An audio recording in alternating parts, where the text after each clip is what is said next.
Hello friends, welcome back to Along the Journey. Isn't this beautiful? The sense of this water that's moving through here along Muddy Creek, there's a sense of power. And really there's still a sense of peace within that power. There's a sense of life and purpose as water that is guided by its banks moves on downstream. And yet, when this water overflows its banks, it becomes quite the opposite. It's destructive. It's often stagnant. Certainly not very beautiful. This week in our journey, Unit 4, Section 1, continuing to look at the pursuit of gospel living, I'd like us to think about this as it relates to walking in the Holy Spirit or walking in the flesh.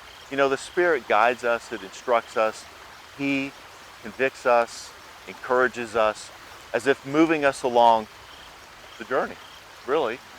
And as we stay within the banks of the Spirit, we are much more powerful. We are much more alive. We are much more purposeful. And yet, at the moment that we begin to walk in the flesh, we become often quite destructive, without purpose, stagnant. Embracing the cross as receiving the gift of grace in pursuit of gospel living. And the more we can comprehend that and understand that, the more that we are going to comprehend, understand, and desire to share the good news of the gospel itself.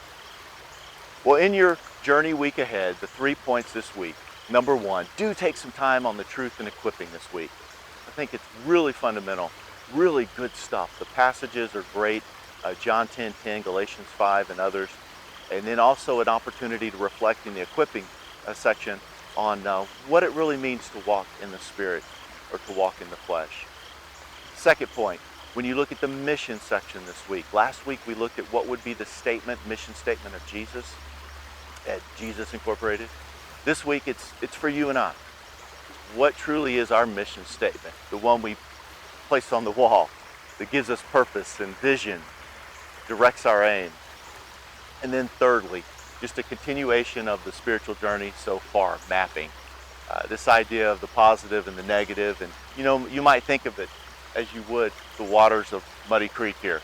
When were those moments positive that you stayed within the banks, filled to the banks but not over, and you were moved along with great power and purpose and peace? And then the negatives are obviously those moments that you overfilled, that you walked in your own flesh and were much more destructive. Well, this week, I prayerfully am hopeful that you have a blessed week and that you have a John 10:10 abundant life week along the journey.